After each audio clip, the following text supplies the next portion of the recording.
자, 그러면 오늘 시장 어떤 변화가 있었는지 섹터별로 또 정리해 주실 우리 IBK 투자증권의 박근영 부장님 모시겠습니다. 어서 오십시오. 네, 안녕하세요. 네, 반갑습니다. 네, 반갑습니다. 두 분은 서로 화면으로만 보셨죠? 네, 사실 지난번에 제 뒤에 또 심층 인터뷰 하셨을 때 그러셨구나. 잠깐 스쳐서 뵙긴 했는데요. 네네네. 늘 이제 자료는 항상 제가 또 아주 잘 보고 있습니다. 우리 부장님 자료를. 그럼요. 항상 그렇습니까? 참고하고 있습니다. 네. 우리 부장님도 어떻게 칭찬 한번 해주시겠습니까? 네, 저도 매일 보면서 안 보셨던 것 같은데요. 아닙니다. 네. 매일 보면서 이제 시황을 정리하는 입장에서 네. 여러 가지 참고 많이 하고 있습니다. 박근영 부장님의 제일 큰 장점이 뭐 있을까요? 빠른 말과 표현력. 빠른 그렇게- 말과 표현력. 네. 같은 시간에서도 많은 정보량을 우리 예. 시청자분들에게 주신다. 예, 네, 그렇죠. 예. 알겠습니다. 예. 보시긴 보시는군요. 예, 네. 그렇습니다. 자, 우리 박근영 부장님. 네. 그럼 오늘 시장 한번 정리 좀 해볼까요? 네, 이제 전일 그 미국 증시가 미국 1월 CPI 발표를 앞두고 물가 상승폭의 둔화 기대감이 좀 반영이 돼서 네. 전반적으로 이제 어제 미국장이 상승했는데요. 첫 번째 사진을 좀 띄워주시면 Inflation Expectations 이게 뭐냐면은 이제 기대 인플레 관련된 표인데요.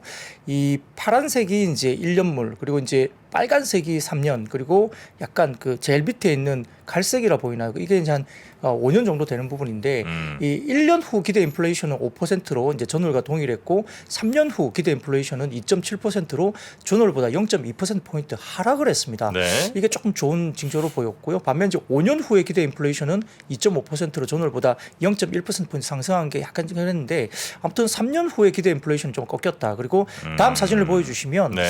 이게 이제 인컴 그로스 익스펙테이션인데 이게 가계소득 기대 증가율입니다. 이게 뭐냐면 팬데믹 이전 대비 높은 수준이긴 아직은 그렇긴 하지만 2013년 서베이 집계 이래 가장 최대 월간 낙폭이 최대로 나왔다. 이게 나왔어요. 그래서 결국 소득 증가 축소가 인플레이션의 약간 진정 요인으로 시작을 해석은 한 것 같습니다. 이런 부분들 때문에 미국 장이 어제 괜찮은 모습이 보였고요. 코스피는 이 영향으로 한 18포인트 정도 상승하면서 2471포인트 수준으로 출발했습니다. 외국인들은 코스피 200과 선물 매수, 기관은 코스피 200 정도의 매수 출발을 보였는데 네. 다만 이제 미국 1월 CPI 발표를 앞두고 대체로 이제 제한적인 움직임이 나왔고 코스피는 특히 기관 매수세가 오늘 뚜렷하게 들어왔습니다. LG전자나 삼성 SDS, SK 하이닉스 등이 코스피의 상승을 주도했는데 이 코스닥은 반도체, 게임 그리고 일부 2차 전지주가 견인했고요. 특히 AI 반도체주가 특히 많이 상승하는 모습입니다.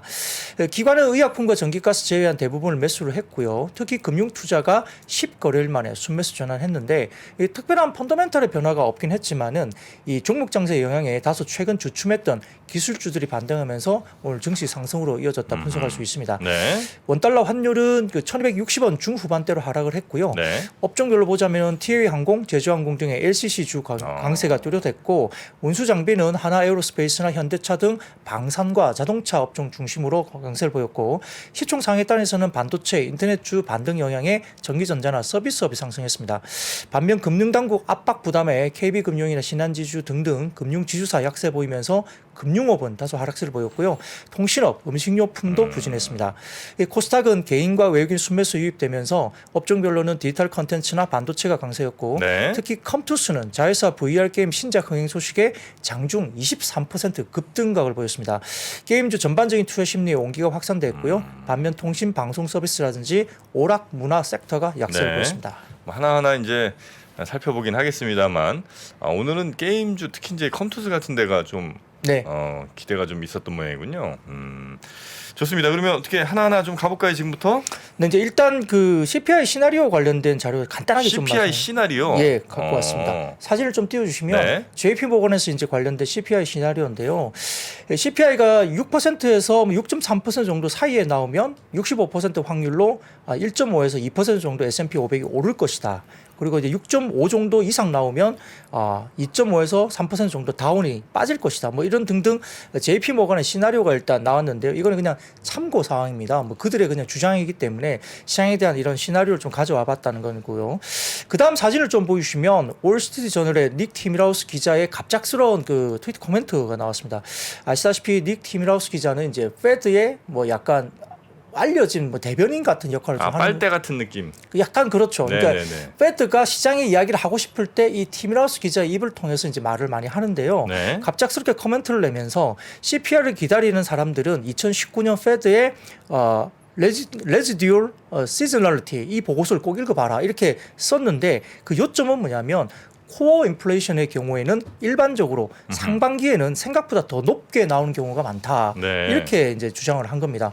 그러니까 의외로 오늘 CPI가 코어 CPI 같은 경우는 생각보다 시장에서 예상하는 것보다 조금 높게 나올 수도 있는 분위기가 아닌가라고 약간 추정은 할 수 있습니다만 일단 뭐 그 나오는 변화에 따라 네. 시장은 좀 반영을 할 것 같습니다. 어떻게 CPI가 굉장히 뭐 중요하다는 건 뭐 누구나 다 인정하는 바일 텐데 혹시 우리 부장님께서는 지금 CPI 정말 이제 각 뭐 업체들만 다 내놓고 있지 않습니까?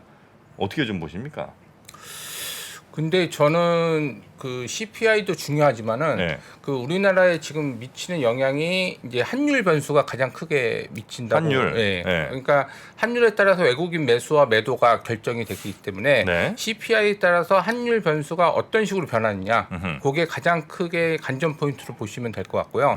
그래서 CPI가 뭐 6% 초반에서 조금 뭐 그런 식으로 움직이더라도 환율 변수가 어떤 식으로 움직이냐. 환율. 예. 환율 변수는 뭐가 제일 영향을 많이 줍니까? 뭐 유럽, 유로 이런 건가요? 아니 뭐 금리라든지 금리. 그러니까 CPI 변수가 금리에 영향을 미치고 네, 금리의 금리가 변수가 또 환율의 환율에. 변수가 영향을 미치기 때문에 그 강도의 차이에 따라서 네네. 솔직히 우리나라 외국인 그 변수 그런 뭐 선물의 매수 차익 뭐 그런 것들에 따라서 네. 프로그램 매수 매도에 따라서 우리나라 증시가 워낙 많이 변하고 네. 보시면 알겠지만은 10시 반쯤에 그 홍콩 증시가 개장할 때 그 네. 변동폭이 심한 게 그런 또 외국인의 선물 매수 매도가 그거에 따라서 움직이는데 거기에 가장 크게 미치는 영향이 환율입니다. 환율. 예, 그래서 그런 부분들 CPI가 발표됐을 때 달러가 얼마만큼 강세되냐 약세되냐에 따라서 네. 이제 외국인의 매수 매도 아니면 선물의 매수 매도가 결정되기 때문에 그런 부분들에 대해서 좀 주목해서 보시면 될 것 같습니다. 아, 알겠습니다. 환율에 가장 민감하게 우리 시장은 영향을 받을 수밖에 없다. 예. 물론 이제 그 환율에는 각국의 뭐 금리라든지 결국 또 금리 영향 주는 건 이번 또 발표될 CPI 이런 게 이제 있긴 하겠습니다만 예. 정확하게 뭐 CPI가 얼마 나온다고 환율이 딱 이렇게 기계적으로 우리가 볼 수는 없는 거니까. 네. 근데 네. 그 전보다는 네. 9월달, 10월달 그런 지표보다는 조금 강력하게 영향을 미치지 않을 거라고 좀 많이 그렇습니까? 완화됐기 때문에 뭐 그렇게 생각을 하고 있습니다. 네. 자, 그러면 우리 박근영 부장님과 함께 이제 섹터 하나하나 좀 쪼개 볼까요? 네, 우선 오늘은 실적 발표를 했던 일부 종목들에 대한 변화가 좀 있었는데요. CS 윈드 같은 경우에 이 4분기 연결 영업이익이 20억 적자를 기록하면서 매출은 전년비 10.6% 감소한 4,183억 기록을 했습니다. 그래서 영업이익 적자 전환은 2016년 4분기 이후에 처음이고요. 2022년 영업이익률이 가이던스 5%를 미달했기 때문에 사실 장중에 꽤 많이 빠졌습니다. 근데 일부 루머가 좀 돌았는데요. 이 CS 윈드 관련된 어닝 쇼크 관련된 부분들에 대해서 이슈 그리고 이제 증자 관련된 루머까지 좀 돌았는데 이 증자 이슈는 사실은 뭐 사실이 아닌 걸로 일부 이제 뭐 증권사에서 좀 판단해서 장중 코멘트를 냈고요. 더군다나 이제 이번에 어닝 쇼크 관련된 부분들은 유진투자증권에서 쇼크는 펀더멘털 이슈가 아닌 걸로 판단하기 때문에 좀 빠지면 저점 매수 기회다라고 장중 코멘트를 내면서 아래 꼴을 대고 쫙 올라오는 모습을 장중에 보였습니다. 그래서 유진투자증권에서는 포르투갈 법인은 진행 기준 매출과 비용 인식을 하는데 다른 법인들은 인도 기준인데 4분기 정산 비용 과다 발생하면서 이에 따른 적자 전환이 나타나는 게 이유가 있다. 그리고 미국의 베스타스 전용 공장인데 G타워 생산하면서 네. 수율이 일부 낮아져서 이익률이 좀 하락했다는 부분도 있고 이 부분은 단기적인 이슈이기 때문에 특히 미국 공장 G향 생산 수율 문제는 최근에 많이 개선돼서 아마 괜찮아질 것이다라고 추정을 했습니다. 네. 그리고 올해부터 IRA 효과가 있고 미국 공장 증설 2분기 초부터 시작하기 때문에 뭐 터빈 메이커들과는 중장기 계약으로 물량을 확보하기 때문에 미국발 실적 턴어라운드는 충분히 가능하다 코멘트를 내면서 사실 많이 빠진 상태에서 아래 꼴을 달게 된 그런 모습에 영향을 줬다 할 수 있겠고요. 아침에 그 한 5% 이렇게 빠지다가 네, 근데 아래 꼴 달고 꽤 많이 한 올렸습니다. 3%대까지 좀 줄이긴 했습니다. CS 윈드. 네. 그리고 퍼레비스 같은 경우는 이제 일단 그 순손실 관련해서 이제 뭐 적자 전환도 했고요. 퍼레비스, 일부 그렇습니다. 네. 그래서 4분기 주요 IP 매출이 검은 사막이 712억 원, 그리고 EB가 176억 원 기록했는데 전반적으로 다만 이제 인공지능과 관련해서 개발 자동화 등 다방면으로 연구 개발을 진행하고 있고 게임 내 캐릭터 대화 및 유저 간의 의사소통을 활용하면서 일단 좀 기대감이 불어들었고 더군다나 이제 아까 말씀드렸던 뭐 컴투스 이슈가 좀 있으면서 게임주들이 분위기가 좀 괜찮았어요. 네. 그러다 보니까 이제 펄어비스가 안 빠지고 상당히 좀 버텨줬다 볼 수 있겠고. 아니, 적자 전환하면 보통 되게 안 좋은 거라면서요. 그렇죠. 근데 적자 전환 했는데 오른 겁니까? 그냥 오늘 플러스권에서 거기서 계속 적자는 영어 외쪽으로 적자 전환을 했고요. 아. 거기에 이유는 그 펄어비스 캐피탈이라고 펄어비스 캐피탈? 네, 캐피탈 회사는 보통 이제 뭐 비상장 회사라든지 그런 것들을 많이 사는데 네. 거기서 이제 평가가 780억 평가손이 났습니다. 아. 그래서 그리고 이제 환율에 대해서 평가손이 돼서 이제 그 단기 아. 순손실이 4분기 때 4천억 나오고 네네네. 그다음에 영업이익은 제 기억에는 52억인가 30매덕 나왔고 네, 그래서 네, 네. 그런 평가손 자체는 이게 이제 지속 가능성 측면에서 있는 게 아니라 좀 아. 일시적인 요인이기 때문에 그런 부분들은 아. 항상 뭐 캐피탈을 자회사로 두고 있거나 아니면은 뭐 좀 좋지 않은 가치에 대해서 향후 가치에 대해서 네, 네, 좋지 네, 않은 네. 비상장 회사에서 평가는 항상 4분기 정도에 하니까 그런 부분들이 반영해서 그거는 뭐 일회성 요인이다라고 네, 네, 네. 평가하시면 될 것 같습니다. 아, 그래서 그러니까 영업이 안 돼서 혹은 뭐 게임들이 너무 인기가 없어서 적자 전환한 게 아니고 그 돈 굴리는 회사, 자회사 있는 그 회사가 뭔가 손실이 좀 나서 적자 전환된 거라 이거는 크게 우려할 건 아니다라고 시장은 판단했다. 네. 그리고 네. 물론 이제 영업이익도 그렇게 잘 나온 건 아니지만은 이제 그 1,000억이라는 적자가 이제 그런 일회성 요인이 많이 반영됐기 때문에 네, 네, 그래서 네. 시장에서 좀 반영하면서 한 어. 2% 오른 것 네. 같습니다. 게임을 하세요 혹시? 게임은 안 합니다. 안 하시고 네. 그 게임 회사는 이제 분석은 하시는 건데. 네, 분석은 하고. 예, 그렇습니다. 알겠습니다. 네, 뭐 펄어비스 영업이익은 36억이니까 네. 일단 적자는 아닙니다. 아, 그러네요. 좀 아쉬운 영업이익이긴 한데 네네. 그 부분도 괜찮았다 볼 수 있겠고요. 네오위즈가 또 나왔는데 뭐 4분기 영업이익이 2억 9천이니까 뭐 엄청나게 또 안 나왔죠. 그러다 보니까 이제 사실 게임주들이 실적은 굉장히 안 좋았어요. 근데 이제 네오위즈 같은 경우는 뭐 피해 거짓도 일단 뭐 기대감을 갖고 있기 때문에 일단 안 빠졌고요. 근데 문제는 이제 컴투스였어요. 컴투스. 네. 컴투스가 오늘 이야기가 나왔는데 사진을 좀 띄워주시면요. 컴투스? 네. 예전에 컴투스 제가 프로야구는 좀 해봤습니다. 프로야구 지금도 저도 하고 있고.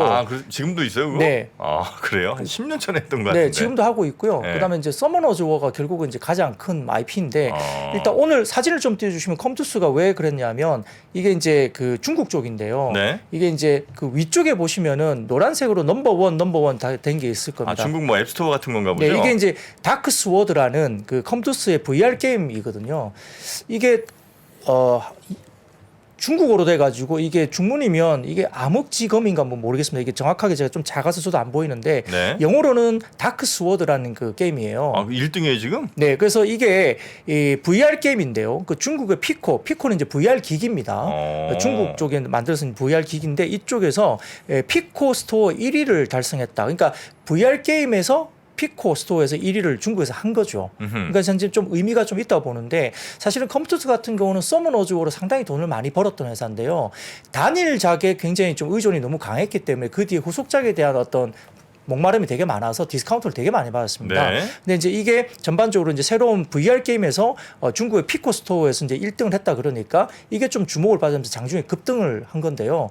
VR 게임에 대한 어떤 이슈가 약간 멀티플을 좀 오늘 좀 세게 준 거 아니냐 느낌도 좀 들 정도로 이거 하나만 갖고 주가가 뭐 20% 이상 가기는 조금 뭐 이해는 안 되지만 어쨌든 시장은 반응을 했습니다. 20% 올랐어요? 23% 장중 23% 올랐습니다. 따.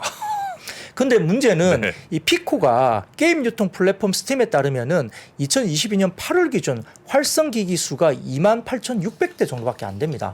피코라는 그 기기가요. 네네네. 근데 이제 1등 사업자인 메타의 오큘러스는 283만 대거든요. 그러니까 피코 기기 자체가 활성화가 그렇게 많이 안 된 기기예요. 네. 거기에 앱스토어에서 1등을 했으니까 의미는 있긴 하지만 아주 크게 의미 부여하기에는 아직은. 좀 모수가 좀 작다는 거죠. 그러네요. 예, 네. 그래서 그렇지만 이제 VR 전체 시장이 커지는 건 자명하고 이 시장의 컨텐츠에 대한 의미가 좀 있다는 점에서는 아무래도 서머너즈 워라는 단일 게임의 어떤 굉장히 의존도가 높았던 컴퓨터였기 때문에 새로운 작품인과 새로운 시장에서 뭔가 1등을 했다는 부분은 좀 의미가 있다는 점에서는 어쨌든 이 컴퓨터가 오늘 좀 과하게 반응을 했지만 좀 의미는 있었다 이렇게 말씀드릴 수 있겠습니다. 네. 자 그리고 LG전자가 오늘 좀 달렸습니까? 네, 오늘 5% 이상 급등을 했는데요. 네. 이 NH투자증권서 리포트가 나왔지만 일단 전장 사업부에 대한 매출 성장세가 부각됐고 여기에 따라서 증권사 호평이 나왔습니다. 사실 2월 13일 이제 지난해 전장 사업부 매출이 전체 매출의 10.4% 기록하면서 올해도 사업부 매출이 크게 성장하면서 10조 8천억 정도로 사상 최대 매출이 달성될 거로 전망이 되고 있습니다. 올해 전장 사업의 영업이익은 3,357억 원, 네. 전년비 98% 거의 2배 가까이 성장할 것으로 보이고 있고요. 올해 말 기준 전장 사업부 수주 잔고가 100조 원에 달할 것으로 예상이 됩니다. 사진을 좀 가져와 봤는데 100조 원이요? 그렇습니다. 오. 수주 잔고가. 그러니까 네. 뭐 1년 내에 다 하는 건 아니지만 예. 긴 시간 동안 수주를 잡아 놓은 거고요. 이 보시면 왼쪽에 보면 LG전자의 전장 사업부 연간 실적 추이 전망인데 어떻게 보십니까? 21년도에 영업이익이 적자가 굉장히 많이 났었잖아요. 네. 근데 22년부터 돌기 시작하면서 흑자 전환하고 23년, 24년 이 전장 사업부가 턴이 확실하게 되는 거죠. 네, 네. 영업이익률도 그에 따라서 올라온 부분이 보이기 때문에 수주 잔고가 계속 쌓이면서 전장 사업부의 턴어라운드가 이제 대규모로 나오기 시작해서 멀티플 좀 더 받을 수 있다 이렇게 보는 것 같고요. 오른쪽 보시면 이게 이제 벤츠 그 차량 안에 내부입니다. 이 보시면은 하이퍼 스크린화 해가지고 이게 적용이 된 거거든요. 아, 이거 EQS. 네네. 예. 그래서 이 부분이 적용돼서 이제 전장에 대한 여러 가지 뭐 관련된 뭐 벤츠도 협업을 하고 있고 일부 네. 이제 다른 자동차 쪽에 약간 좀 이 전장 사업에 대한 가시적인 부분들이 보인다는 점에서도 기대감이 상당히 높아지고 있는 모습이고요. 여기에 따라서 뭐 매출 비중에서 70% 차지하고 있는 인포테인먼트 사업 그리고 자동차 래프 생산하는 GKW 그리고 전기차 핵심 부품 생산하는 LG 마그나 이 파워트레인까지 여러 가지 가세가 되면서 일단 중장기 고성장세에 대한 기대감이 상당히 높아지고 있는 상황이고요. 네. 다음 표를 보시면 NH투자증권에서 영업이익 추이 전망에 대한 추정치를 이제 내놨는데 아무튼 22년에 약간 주춤하다가 23년도부터 다시 좀 성장하는 그림으로 약간 중장기 성장에 대한 추정을 했습니다. 여기에 따라서 일단은 증권사 호평이 이루어지면서 LG전자가 일단 올라오고 있다. 그리고 코멘트를 좀 보면은 올해 1분기부터 예상보다 빠른 회복세가 실적이 나올 거다라고 아예 예상을 해놨기 때문에 네. 작년 4분기 조금 주춤하다가 이제 주가가 좀 오를 때가 됐다라고 보는 것 같습니다. 네, LG전자 그 전장 수주 잔고 100조 원 만나는 질문들이 많으셔서 저도 지금 뉴스를 찾아봤는데 맞네요. 올해 말 100조 돌파로 이렇게 지금 시기가 길어서 네. 자동차 업체한테 수주 받는 거는 네. 보통 그 개발권부터 해서 시기가 깁니다. 뭐 한 10년 뭐 이렇게 뭐, 받아요. 예. 아. 그리고 그 배터리 같은 경우도 네. 보시면은 이제 뭐 몇백조 뭐 LG 에너지 솔루션 있는데 네. 자동차 업체로서 수주 받을 때는 항상 이렇게 길게 받기 때문에 특히 이제 항공 같은 경우는 거의 30년 40년 수주를 받아서 네. 뭐 깁니다 결론적으로. 아. 그래서 수주 특성상 물론 금액이 크지만은 좀 그 연도로 몇 좀 년짜리인지를 좀 봐야 되겠네요. 예, 그러면. 예, 그렇죠. LG전자는 지금 LG 쪽은 어떻게 됐습니까? 지주사가 LG 있고 LG. 이제 편안하게 이제 자회사들이 뭐 30몇 %씩 가지고 있죠. 아, 그럼 20. LG 밑에 LG전자 네. 또 LG 화학 화학. 아, LG 그리고 화학. 문제가 됐던 LG 화학 밑에 LG 에너지 솔루션. 예. 네, 그렇게. 아, 그런 식으로 이제 네, 있고요. 네. 자, LG 뭐 지주사는 좀 평가가 좀 괜찮습니까? 뭐 지수사들은 뭐 그냥 뭐 정중동으로 움직이는데 네. LG는 단 시가총액이 높아서 외국인 비중이 크고 네. 또 외국인 매수에 따라서 움직이고 있습니다. 근데 보시면은 1월 달에 외국인 매수가 작년도에 거의 한 뭐 5조 정도 팔고 나갔는데 네. 뭐 1월 달에 7조인가 6조 들어왔다고 하면 당연히 LG도 반등했겠죠. 아. 결론적으로. 그러니까 그런 외국인들이 매수할 때 뭐 1위부터 뭐 15위까지 이렇게 사듯이 LG도 사서 1월 차트 보시면은 네. 외국인 매수에 의해서 좀 올라왔죠. LG도. 워낙 이제 그 지주 뭐 기업 지배 구조라든지 이런 쪽으로 이제 전문이시라 우리 이상호 부장님 예. 혹시나 해서 살짝 좀 여쭤봤습니다. 아, 네, 고맙습니다. 고맙습니다. 네. 자, 그리고 요즘에 뭐 제일 핫한 챗봇 AI 네. 챗봇 이쪽은 어떻게 됐습니까? 네, 사진을 좀 띄워주시면은 이게 뉴스피미에서 나온 자료를 좀 가져와 봤는데 이게 회색 막대가 2020년 기준이고 25년 기준으로 녹색 기준인데요.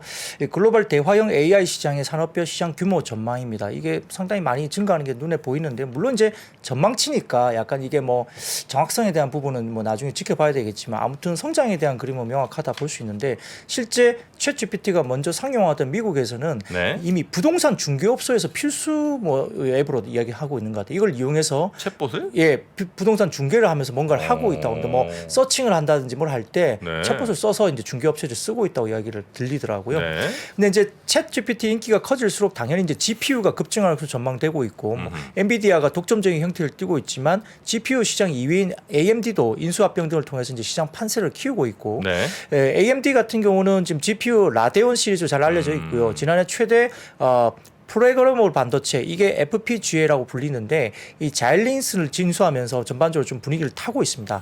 그리고 이제 아까 말씀드렸던 프로그래머블 반도체 이 부분의 용도에 따라 설계를 반도체는 바꾸는 반도체인데 이 AI 연산이나 데이터 센터, 통신, 방위 산업 등의 다양한 분야에 사용되고 있고 또한 이제 최근에는 CPU와 GPU를 결합한 칩도 내놓고 있는 상황이기 때문에 네네. 상당히 진일보하고 있습니다.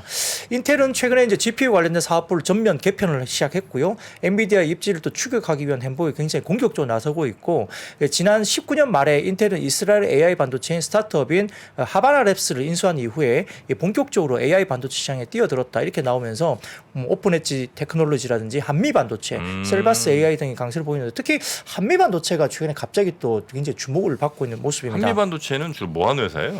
뭐 최근에 이제 한미 반도체 좀 주목을 받는 게 이제 시스템인가? HBM이 관련된 이슈가 HBM? 예, 그거는 제가 잠시 후에 말씀드릴 텐데요. 그렇습니까? 예, 네네. 그 관련된 이슈가 좀 같이 부각이 되면서 네. 다소 좀 DDR5가 좀 다가오고 있지만 그것보다는 HBM이 좀 더 주목을 받는 것 같습니다. 네. 자, 그리고 뭐 챗GPT 때문에 반도체도 전체적으로 좀 훈풍들이 좀 부는 것 같습니다. 네, 결국 이제 이쪽도 AI 반도체이거든요. 네. 이게 이제 HBM 이슈를 제가 말씀 좀 드리려고 하는데요.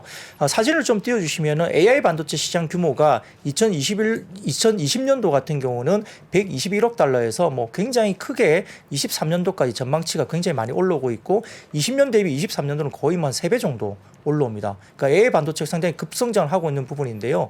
이 챗GPT 돌풍 때문에 뭐 빅테크가 당연히 이제 AI를 구현하는 뭐 AI 반도체를 차세대 먹구로 주목하고 있고 대규모 투자가 들어간다는 이야기는 이제 이미 이야기가 계속되고 있는 상황인데요. 애플이나 마이크로소프트라든지 구글 등도 자체 개발한 AI 반도체를 활용하고 있고 테슬라도 당연히 이제 자율주행 보조 기능인 오토파일럿 등에 적용하고 있다고 알려지고 있고 삼성전자나 네이버가 손을 잡고 AI 반도체 솔루션을 또 공동 개발하겠다고 발표한 바가 있습니다. 다음 사진을 보여주시면 AI 반도체 발전 방향인데요. 뭐 전주 쭉쭉 보시면 마지막에 보시면 결국은 이제 HBM, PIM 지능형 메모리 결합 구조로 간다. 이게 이제 조금 최근에 특히 HBM이 좀 이야기가 눈에 띕니다. 그래서 이 부분이 뭐냐면은 그 HBM 같은 경우는 이제 이야기되는 고대역 메모리라고 이제 불리는 디램인데 고대역 메모리. 네네 HBM입니다. 그게 네. 이제 하이 그다음에 밴드위드 그다음에 메모리 이렇게 불리는데요. 네. 이게 이제 고대역 메모리 디램입니다. 그래서 네. 이 부분을 여러 개를 수직으로 연결해서 기존 디램보다 데이터 처리 속도를 대폭 끌어올린 제품인데 이게 뭐냐면은 이 디램을 갖다가 아래 위로 이렇게 수직으로 여러 개 붙여놓은 예, 모양이죠? 붙여가지고 기존 디램보다 데이터 처리 속도가 대폭 끌어올린 제품을 이제 HBM이라고 불린다고 하더라고요. 네. 그래서 이 부분에 대한 고성능 반도체 관련 주문이 뭐 삼성전자나 그다음에 SK 하이닉스 쪽으로 상당히 쇠퇴하고 있다 이야기 나오는데 실질적으로 지금 SK 하이닉스 같은 경우는 엔비디아의 HBM3 이게 이제 한 4세대 정도 아마 그건 것 같아요. 네. 그 공급에 대한 이슈가 있고 인텔 등에도 지금 SK 하이닉스가 HBM 관련된 이슈가 있습니다. DB하이텍이라든지 뭐 삼성전자 윈팩 그다음에 미래반도체, MK전자 등도 오늘 관심을 받았는데 다음 사진을 좀 보여주시면은 결국은 이 그 챗 GPT를 통해서 이 이야기가 뭐냐면 해외 이제 외신에서 나왔는데요. 이게 뭐냐면 당신이 생각하는 것보다 훨씬 더 빨리 아마 GPU 쇼티지가 아마 나올 가능성이 있다. 그러니까 챗 GPT 때문에 당신이 예상하는 것보다 상당히 빠른 시기에 아마 GPU의 쇼티지가 좀 나올 수 있는 시장에 올 수 있다는 외신들도 나오고 있기 때문에 이와 관련된 시장에 관심을 많이 받고 있는 것 같습니다. 근데 CPU 늘어나든 GPU가 뭐 빨라지든 어쨌든 메모리는 그죠? 메모리는 당연히 따라서 같이 붙어줘야 되는 거잖아요. 그럼 우리 메모리들이 디램 같은 것들이 좀 많이 갈 것 같기도 한데 왜 이렇게 가격도 안 오르고? 네.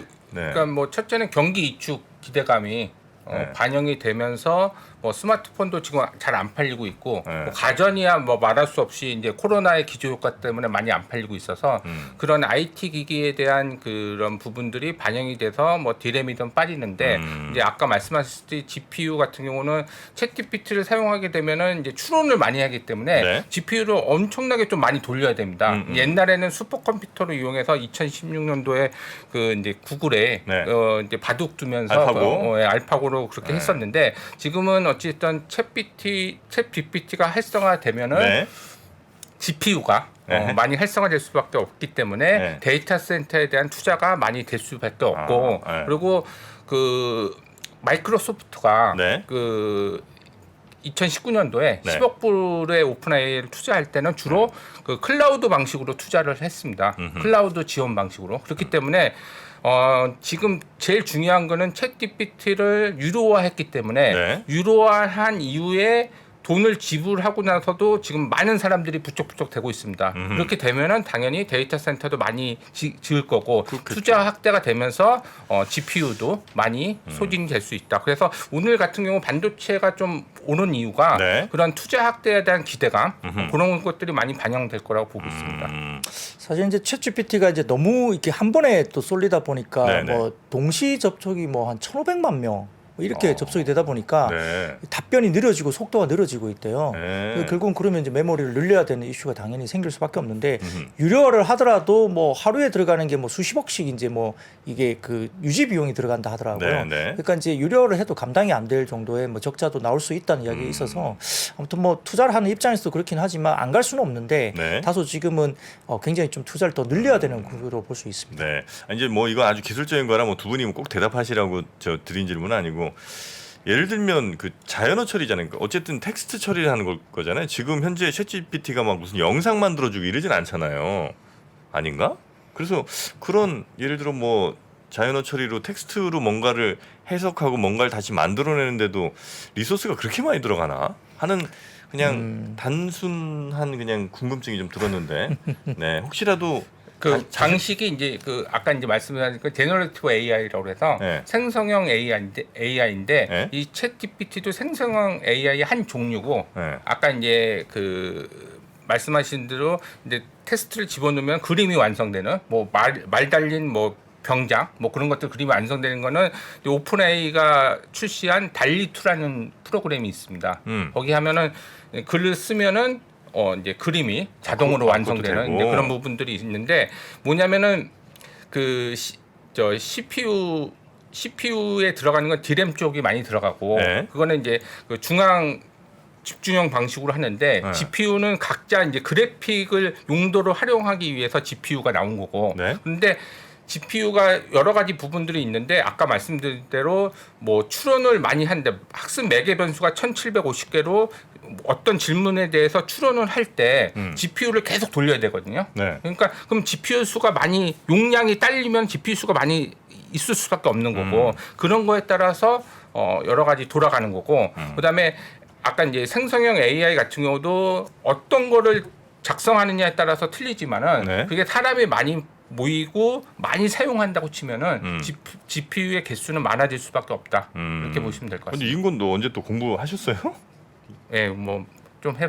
이런 것도 어떻게 다 하세요 이런 거를? 아니, 야, 근데 신기하네. 글로 쓰면 음악도 만들어주고 구글이 개발했다 그러잖아요. 아, 그 저작권 문제 때문에 쓰지를 못하는데 우울할 때 좀 필요한 음악 좀 만들어줘 이렇게 이제 만들어주고. 글로 이렇게 하면은 음악의 음계를 따서 이렇게 음악을 쫙 오. 뭐 노래를 만들어주는 그런 프로그램도 네네네. 있다고 하더라고요. 아 그렇습니까? 그러니까 생각보다 굉장히 진일보된 기술이 있습니다. 야, 진짜 대단하네요. 하여튼 이 네. 변화 빨리 좀 따라잡아야 될 텐데. 네. 자, 그리고 다음 섹터 어디 가볼까요? 자 이제 자율주행 쪽인데요. 자율주행. 그 외신에 따르면 아마존이 자율주행차 시험 운행에 들어가면서 이제 무인 택시 경쟁에 가세했다고 보입니다.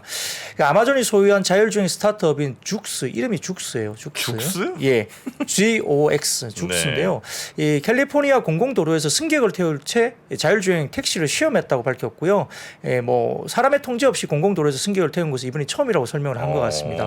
그래서 이제 GM의 자회사인 크루즈가 개발한 자율주행차 오리진도 애리조나주 등지에서 이제 자율주행 배송 서비스를 시범 운영 중에 있다고 네네. 이야기되고 있고 구글 모회사인 알파벳의 자율주행 계열사인 웨이모도 지난해 캘리포니아에서 무인 택시 서비스를 출시하고 승객에게 요금까지 부과하는 것을 승인받았다 이렇게 알려지고 그래요? 있습니다. 그러니까 실제 뭐 이제 얼마만 이렇게 복잡하게 움직일 수 있느냐는 잘 모르겠어요. 예를 들어서 네. 뭐 버스 전용 차선처럼 네. 이게 무인 택시도 이게 좀 전용 차선이나 이런 걸 좀 하지 않을까 싶긴 한데 복잡하게 뭐 차선을 변경해가면서 막 왔다 갔다 하지는 않을 것 같아요. 아무튼 그래도 이런 부분들 이어지면서 뭐 세코닉스나 MDS테크, 뭐 텔레칩스, 캠트로닉스, 현대 오토웨브 등 이렇게 이런 상승세를 보였고요. 특히 이제 아마존 차량 AI 비스인 알렉사 오토를 탑재한 인포테인먼트 기기를 개발한 경험이 있는 남성이라는 종목도 시장에서 부각을 받았습니다. 네. 이 오토 파일럿 특히 뭐 이런 자율주행 같은 경우는 이 부산에서 한번 이제 테스트를 좀 해야 사실은 우리의 안전성을 좀 담보받을 수 있는가. 부산에 혹시 운전해 보셨습니까, 우리 부장님? 차선이 좀 저기 하죠. 부산에서 운전하기 진짜 힘듭니다. 저도 한번 해봤는데 그 뭐 차선 자체가 좁아갖고 차선도 좁나요? 예. 와, 서울보다 차선이 좀 좋습니다. 굉장히 터프한 그 네. 저 드라이버분들도 많으신 것 같더라고요. 예, 그래서 저도 뭐 한두 번 하다가 가능한 그냥 택시를 타는데 택시 승객으로서도 굉장히 좀 아슬아슬할 때가 많습니다. 저는 고향이 부산이라. 부산이시구나. 네. 네. 차선이 좁은 게 맞나요, 혹시? 이제 부산은 네. 이 그러니까 차 도로가 약간 긴 편이에요. 네. 그 좁고 길고 왜냐하면 산이 많아서 이게 도로를 넓게 확장을 못했다고 이야기를 제가 알고 있거든요. 그렇습니까? 그래서 되게 산이 많아서 지형 자체가 되게 좁은 도로가 많고 네. 길게 뻗어 있는 도로가 많은데 근데 뭐 곳곳에 또 이제 신호등이나 뭐가 이게 되게 많이 설치가 돼 있긴 해서 이 운전하기는 조금 뭐 만만치 않은 이게 그런 환경이고요. 네. 또 이제 성격상 이 부산 분들이 약간 파이팅 넘치시기 때문에 네. 이 차선 끼어들면 또 못 참는 분들도 좀 계시고. 뭔데? 그래서 뭐 그건 네. 뭐 이해를 해주시기 바랍니다. 알겠습니다. 네. 자, 그리고 다음 섹터는 뭐 자동차 쪽인가요? 네, 그 현대기아가 1월 인도 시장에서 월간 최대 판매 기록 소식이 나왔습니다.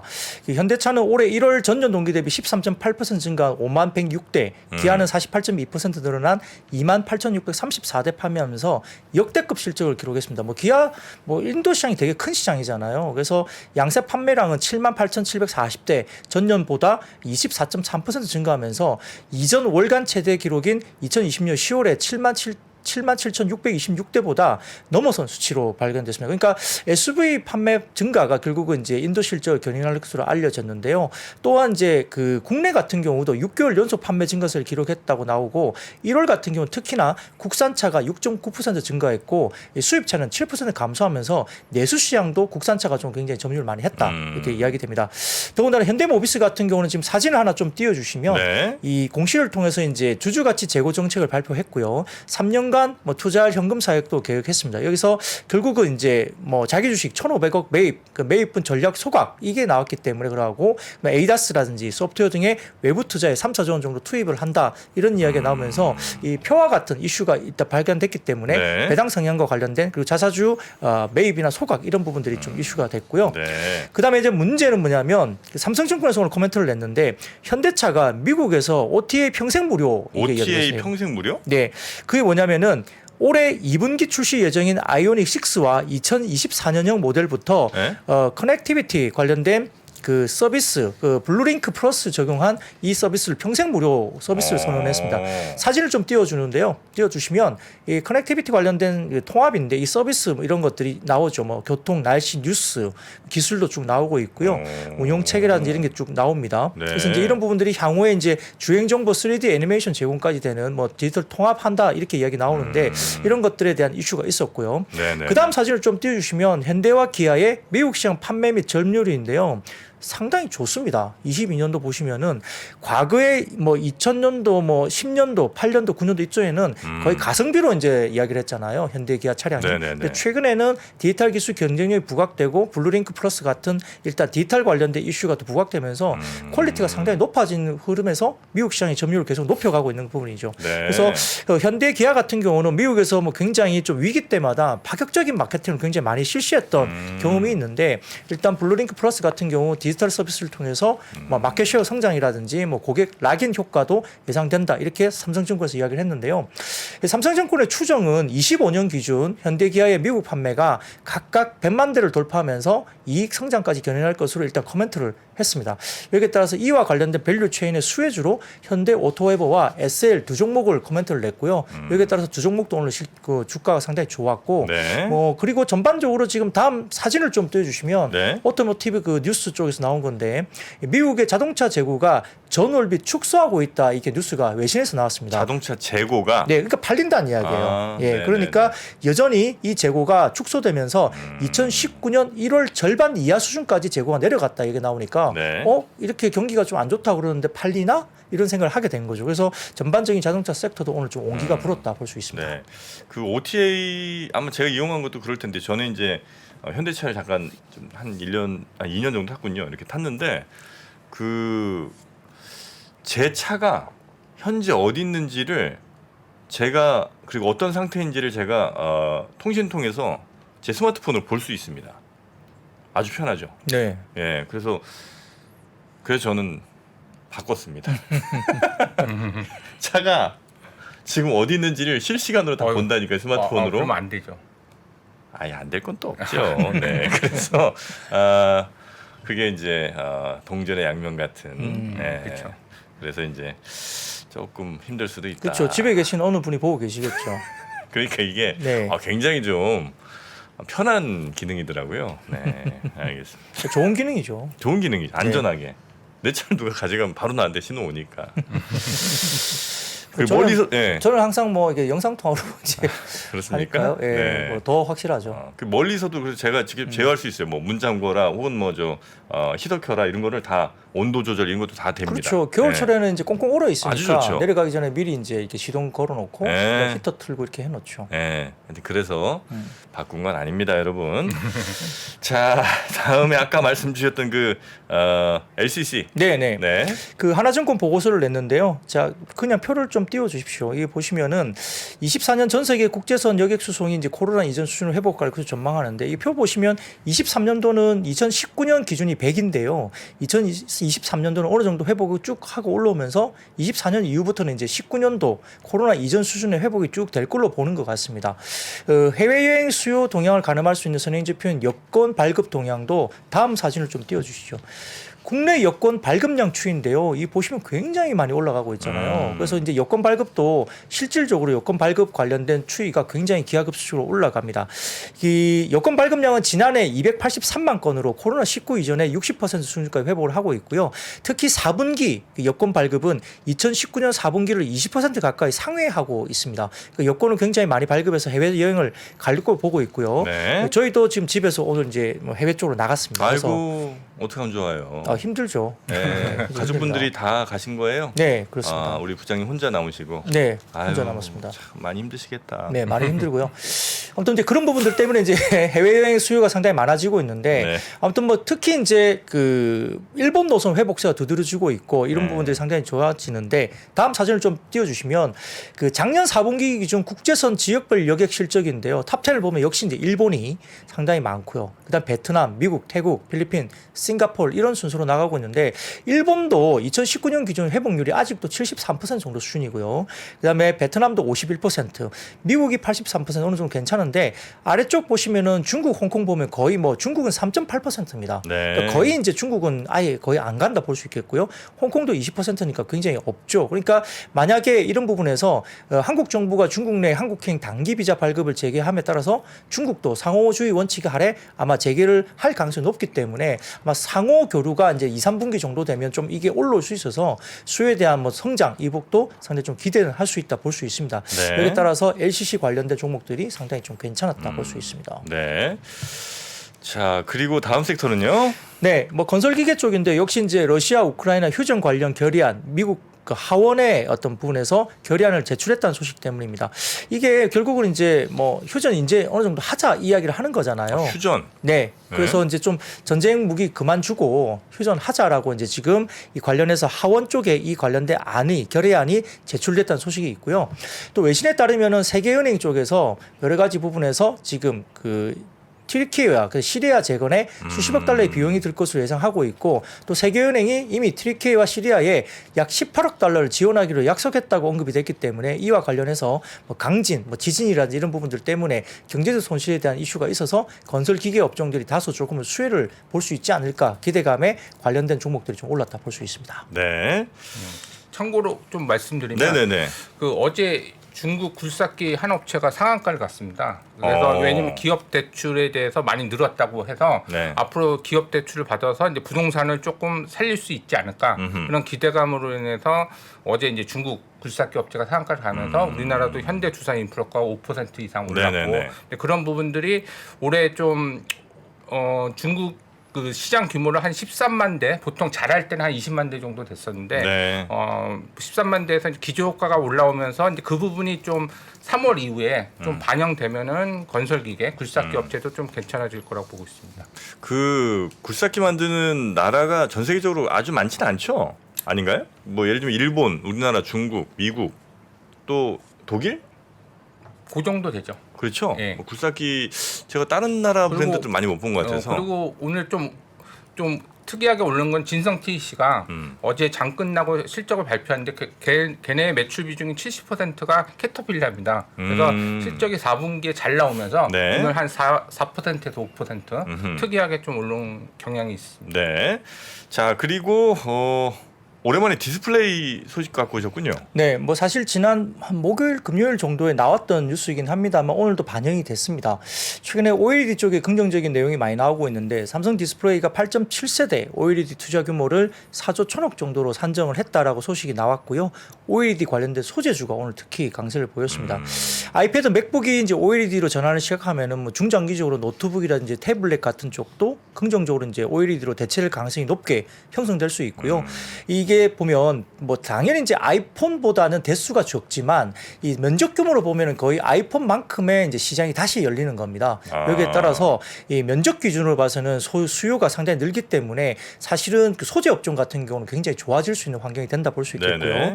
그다음에 이제 뭐 TV 쪽도 QD OLED 수율이 90% 정도 수준까지 올라오면서 올해는 또 투자를 시작해야 내년까지는 늘어나는 물량도 대응할 수 있기 때문에 이 투자 관련된 이슈가 벌어진 겁니다. 여기에 따라서 금일 같은 경우는 소재주 중심으로 급등세를 폈는데 관련 종목으로는 뭐 P&H 테크라든지 덕산 네오룩스, 뭐 캠트로닉스 이런 종목들이 오늘 좀 급등세를 보였습니다. 근데 이제 OLED 유기물 업체들 입장에서는 사이즈도 커지면서 수혜이지만 이 투스택 텐덤이라 해가지고 이게 RGB OLED 화소를 병렬 배치한 발광층을 2개 층으로 쌓는 기술이 이제 이게 투스택 텐덤이라고 하거든요. 사진을 좀 띄워주시면 좀 쉽게 얘기가 됩니다.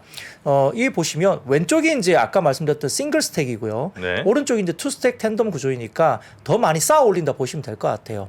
이런 부분들에 대해서. 그러니까 화소 발광층을 2개 층으로 네네, 쌓아서 맞습니다. 네. 더 어떤 색감을 표현한다거나 명암비 같은 걸 더 좋게 만든다 이런 네, 거겠군요. 그래서 휘도가 2배, 그러니까 휘도는 이제 밝기거든요. 네. 밝기가 2배, 그리고 제품 수명도 4배 정도 증가하는 기술인데 좀 어려운 기술이긴 하지만 네. 싱글 스택에서 어쨌든 투 스택 텐덤 구조로 가면 굉장히 좀 진일보한 기술도 되면서 이렇게 되면 소재가 많이 들어가잖아요. 그러니까 이제 RGB가 이제 레드, 뭐 그린, 블루 이렇게 되는데 이 부분을 2개 층으로 발광층을 2개 층으로 쌓으면서 이게 가기 때문에 어쨌든 이런 부분에 대해서는 소재 업종이 좀 수혜가 아니냐 이렇게 분석이 되면서 네. 관련된 종목들이 좀 오늘 급등했다 볼 수 있습니다.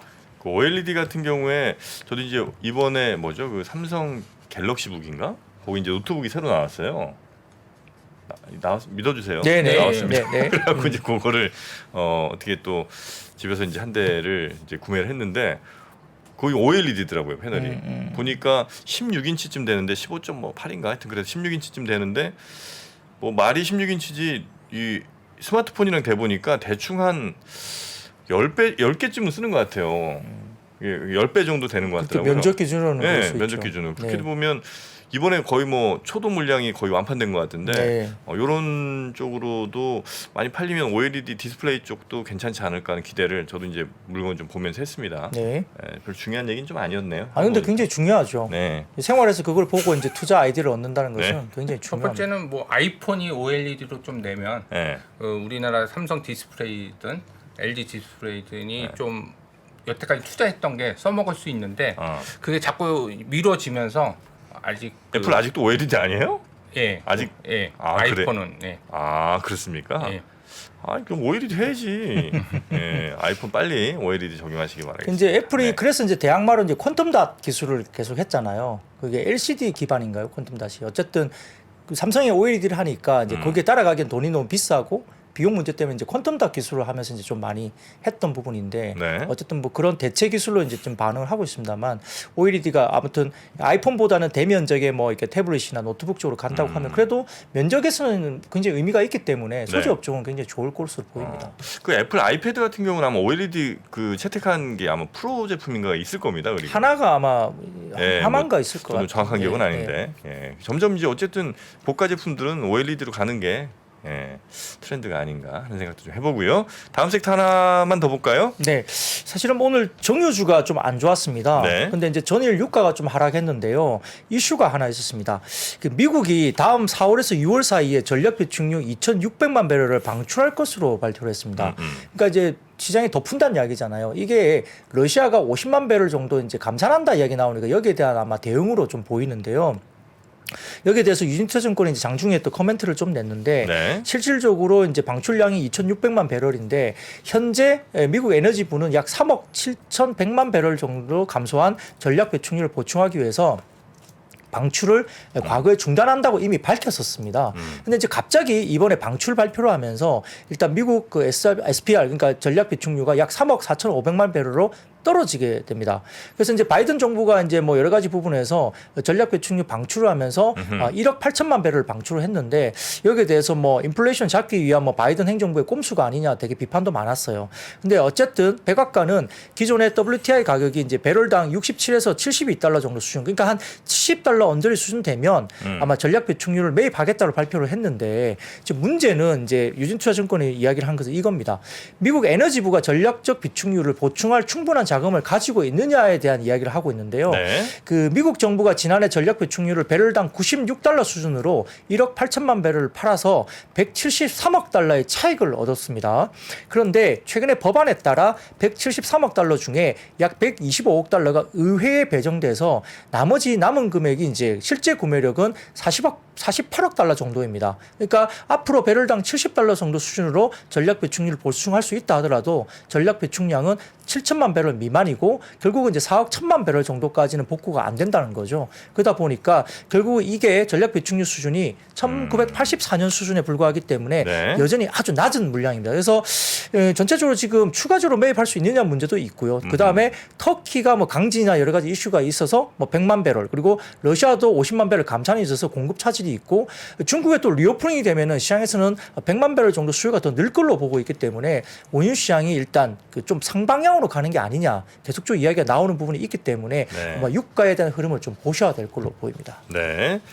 그 외에도 보면 뭐 은행주들 오늘 조금 쉽지 않았던 것 같고 역시 뭐 정부 발표 이런 것들이 그리고 뭐 이마트 여기는 좀 오늘 강세를 좀 보였던 그런 흐름이 좀 있었던 걸로 네. 오늘 시장은 정리하겠습니다. 네.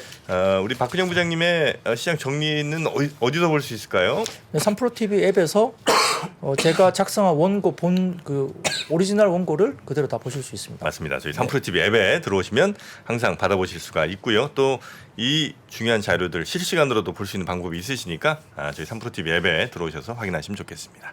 자, 오늘도 고생해 주신 IBK 투자증권의 박근형 부장님 대단히 고맙습니다. 네, 감사합니다. 네, 고맙습니다. 복잡하고 어렵게 느껴지는 재무제표와 용어들, 친절한 투자 멘토 사경인 마스터가 매주 새로운 콘텐츠로 알기 쉽게 설명해드립니다. 재무제표 분석과 포트폴리오 구성, 뭐 양대 재무제표라고 그러면 대차대조표랑 손익계산서가 있거든요. 매수 매도 방법, 이때 사는 게 좋겠네, 이렇게 사면 좋겠다. 근데 이렇게 살려면 뭘 해야 되냐면요, 나머지 3분의 1은 놔둬봅니다. 어디까지 가는지. 실전 투자 팁까지 알려드립니다. 오직 3프로 멤버십에서만 만나실 수 있습니다.